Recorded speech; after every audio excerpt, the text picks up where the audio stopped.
Hello बच्चों, स्वागत है आपके अपने YouTube चैनल स्टडी 5.0 में।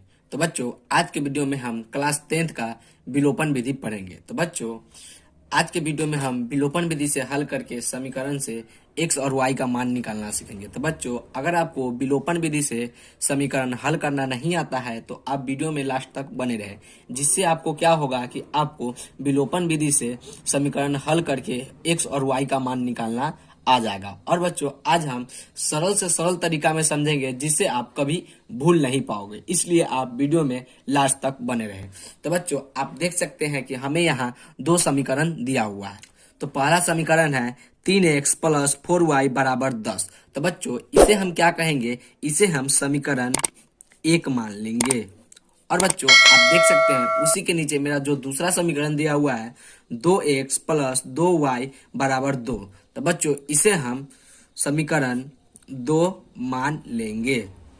अब बच्चों, इसे हम बनाते किस प्रकार है, इसे बनाने के लिए सबसे पहले तो हम यह समझेंगे कि इन दोनों समीकरण से हमें काम करना होता है। तो इसके लिए सबसे पहले हम लिखेंगे समीकरण 1 और समीकरण 2 से। तो आप देख सकते हैं समीकरण 1 और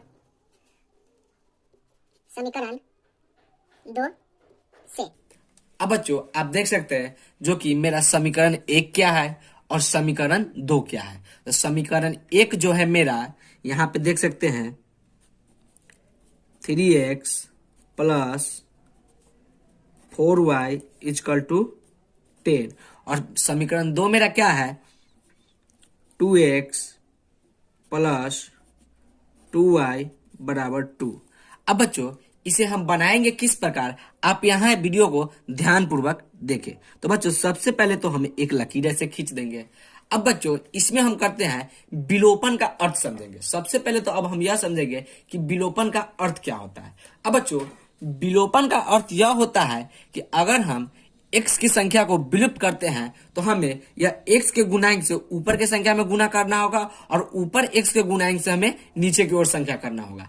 तो जब इसे हम गुना करेंगे तभी मेरा 3 और 4 समीकरण निकल के आ जाएगा। तो बच्चों, इसे हम किस प्रकार बनाएंगे, तो आप देख सकते हैं कि नीचे की संख्या क्या है, x का गुणांक। तो x का गुणांक 2 है, तो हम यहाँ 2 से गुना कर देंगे।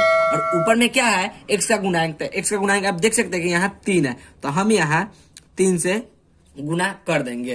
तो बच्चों, अगर आपको वीडियो अच्छे लग रहे हैं तो वीडियो को लाइक और चैनल को सब्सक्राइब भी कर दें।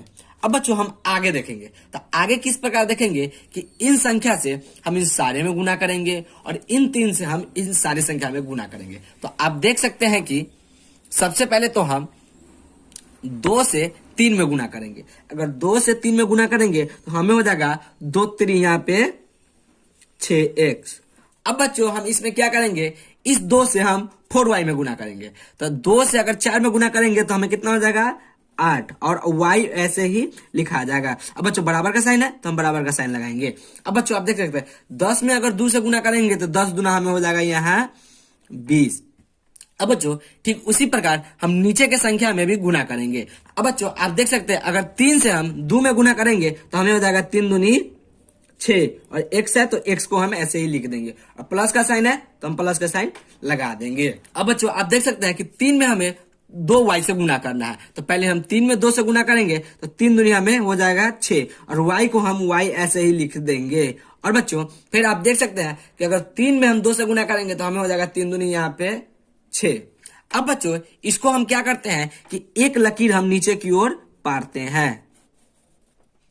अब बच्चों, आप देख सकते हैं कि x का गुणांक बराबर हो गया है। तो अब इसमें हम क्या करेंगे कि इसका सबका हम साइन चेंज कर देते हैं। तो आप देख सकते हैं यह प्लस में है तो यह माइनस में हो जाएगा, यह भी प्लस में है तो यह भी माइनस में हो जाएगा, और यह भी प्लस में है तो यह भी माइनस में हो जाएगा। अब बच्चों, आप देख सकते हैं 6x ऊपर भी है और 6x नीचे भी है, तो 6x से 6x यहाँ पे कट जाएगा। अब बच्चों, आप देख सकते हैं कि ऊपर में आप देख सकते हैं कि यहाँ पे 8y है और वहां पे 6y है। तो 8y में से 6y को हमको घटाना है क्योंकि यह माइनस में हो गया हुआ है। तो 8y में से 6y को घटाएंगे तो हमें यहाँ 2y प्राप्त होगा। और बच्चों, बराबर का साइन है तो हम बराबर का साइन लगा देंगे। अब बच्चों, आप देख सकते हैं कि हमें 20 में से 6 को घटाएंगे। अगर 20 में से हम 6 को घटाएंगे तो हमें यहाँ 14 प्राप्त होगा। अब बच्चों, इसमें हमें y का मान निकालना है। तो y को मान निकालने के लिए ये 2 को y से अलग करेंगे। तो आप देख सकते हैं कि 2 को हम y से अलग करेंगे तो हम यहाँ लिख देंगे y बराबर, यहाँ तो 14 है, हम 14 को ऐसे ही लिख देंगे। और 2 को y से अलग करेंगे तो यह गुना में रहता है 2y, तो इधर आएगा तो यह हो जाएगा भाग में, तो यह बाटा में 2 आ जाएगा। अब बच्चे इसको काटेंगे, 2 के पारा से 14 जो कि 7 बार में कट जाएगा, तो जो मेरा y का मान निकल के आएगा वह मेरा 7 आएगा।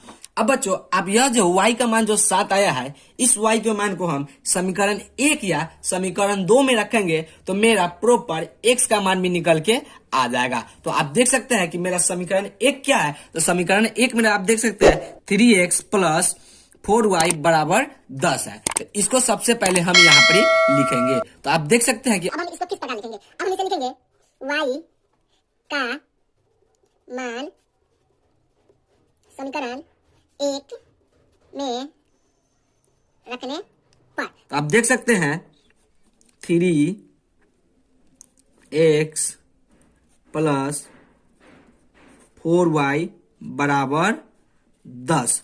अब बच्चों इसमें हम y के मान y के स्थान पर बैठाएंगे। तो उसको किस प्रकार बैठाएंगे? तो आप देख सकते हैं 3x को हम ऐसे ही लिख देंगे और प्लस का साइन लगा देंगे, और 4 है जो मेरा इसी प्रकार लिख देंगे।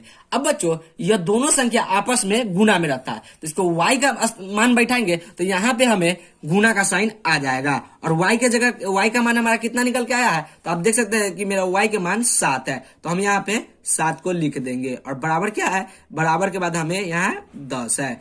अब बच्चों इसको पहले सबसे पहले हम हल करेंगे। तो आप देख सकते हैं 3s को ठीक हम उसी प्रकार लिख देंगे, और प्लस का साइन है तो हम प्लस का साइन लगा देंगे। तो आप देख सकते हैं 7 चौका हमें जो कि 28 यहाँ आ जाएगा, और बराबर का साइन है तो बराबर का साइन हम लगा देंगे। अब हम यहाँ 10 को हम लिख देंगे।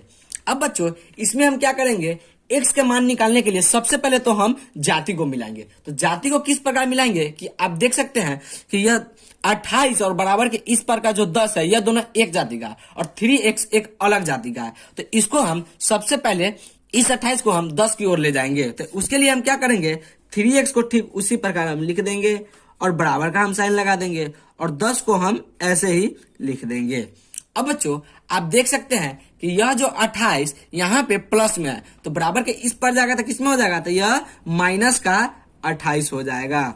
अब बच्चों इसको हम घटाएंगे। तो आप देख सकते हैं 3x बराबर, अब बच्चों आप देख सकते हैं 10 में से हमें 28 को घटाना है, तो यह तो कभी नहीं घटेगा। तो हम क्या करेंगे? 28 में से 10 को घटाएंगे तो हमें बचेगा यहाँ 18। अब बच्चों संख्या किसकी बड़ी है? तो 28 के बड़ी है। तो 28 का किसका साइन है? माइनस का, तो हम यहाँ पे माइनस का साइन लगा देंगे। अब बच्चों अभी भी मेरा x का मान नहीं निकला है, हमें तो x का मान निकालना है। तो x का मान निकालने के लिए ये 3 को x से अलग करेंगे तभी मेरा x का मान निकलेगा। तो हम इसको कैसे लिखेंगे? यहाँ पर लिख देंगे x बराबर, यहाँ पे हम 18 को लिख देंगे। और बच्चों आप जानते हैं कि यह 3x हमारा गुना में रहता है, तो गुना में रहता है तो इसको बराबर के इस पर लाएंगे तो किसमें हो जाएगा? तो भाग में हो जाएगा। तो बच्चों आप देख सकते हैं 3 के पारा से 18 है जो कि 6 मरते में कट जाएगा। तो बच्चों जो मेरा x का मान निकल के आएगा वो आएगा -6, और मेरा जो y का मान निकल के आया है वो आया है 7। तो बच्चों यही इसका राइट आंसर हो जाएगा। x का मान -6 और y का मान 7। अगर तो बच्चों आशा करते हैं कि आपको वीडियो समझ में आ गया होगा। अगर आपको वीडियो अच्छी लगे तो वीडियो को लाइक और चैनल को सब्सक्राइब जरूर करें, और अपने दोस्तों से शेयर करना ना भूलें। धन्यवाद।